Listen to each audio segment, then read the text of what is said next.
Hi again everyone, I'm Ollie Matthews. This is the Narcissistic Resistance, and this resistance video is sponsored by contribution from Sally Shears, and here's her story.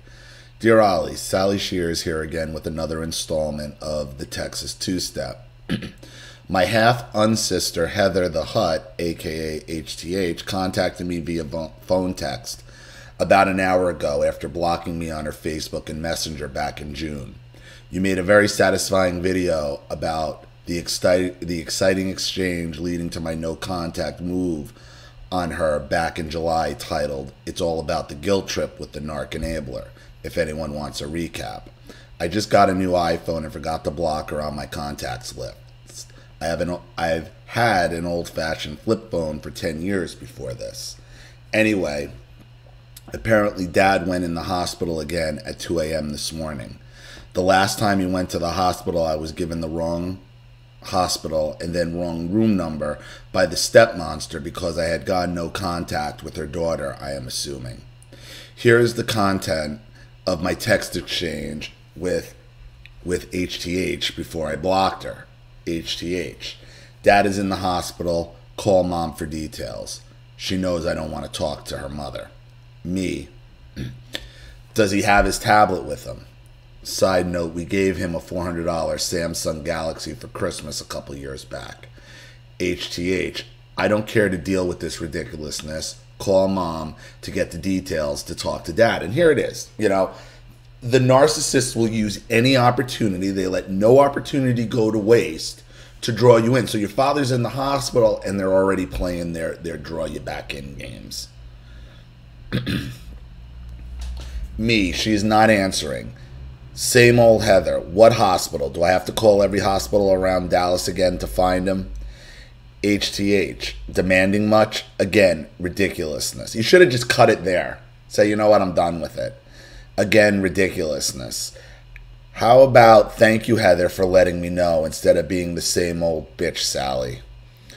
Medical room 428. Side note, no city, wrong room number again.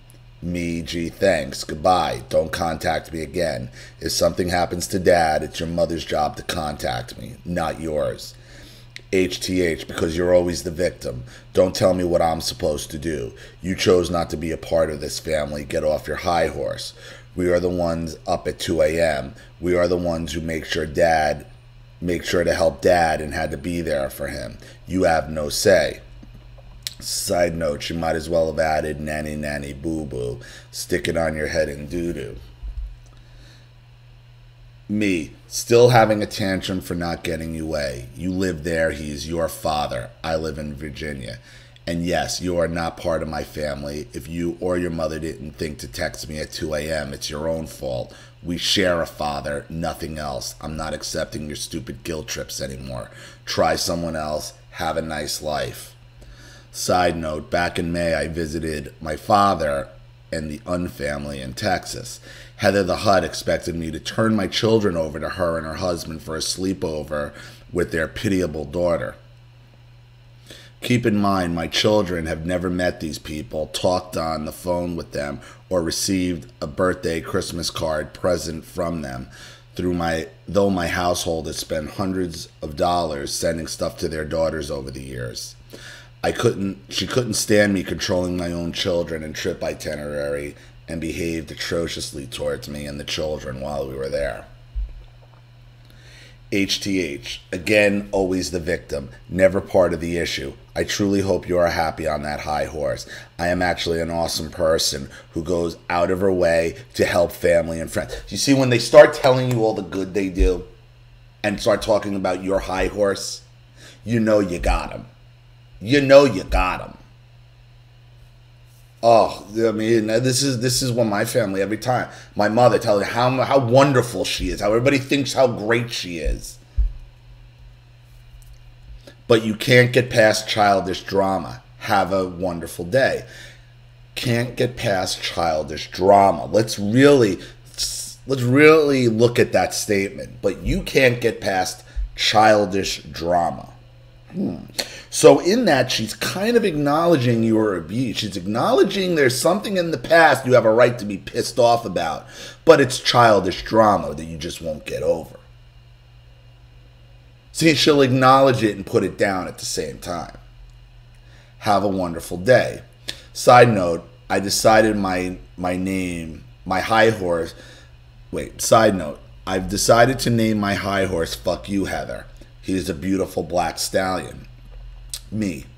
I'm in the car and can't pack my bags for this guilt trip right now. Sorry, this is quite entertaining. Thanks. HTH. Again, you're welcome for letting you know. Have a wonderful day. Again, you are such shit. Honestly, she wants to thank you because you are such shit. You don't even deserve to be notified. Anything they do, they think it's like some kind of act from God that needs praise from here on in. No. And even though you won't get past childish drama that she's calling it, but you're welcome for having me call you. Fuck you.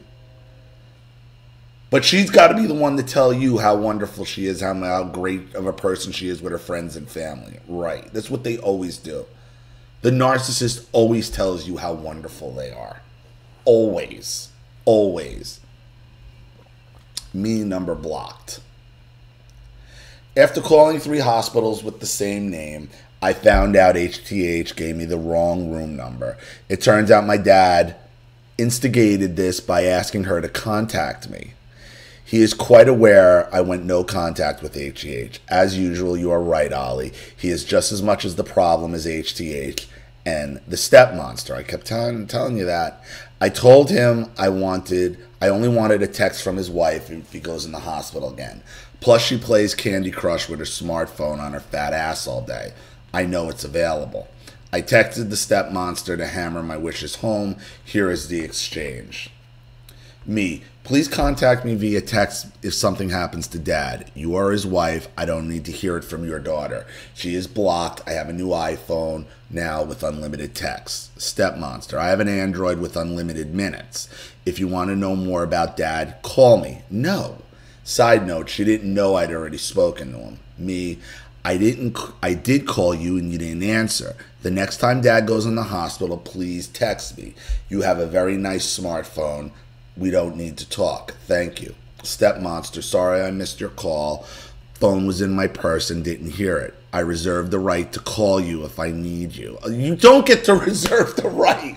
This is why they think they get to reserve the right. They think they get to call dibs on your life, on your boundaries. You don't get to fucking reserve the right. You won't get to fucking reserve. What do you mean you reserve the right? Fuck you.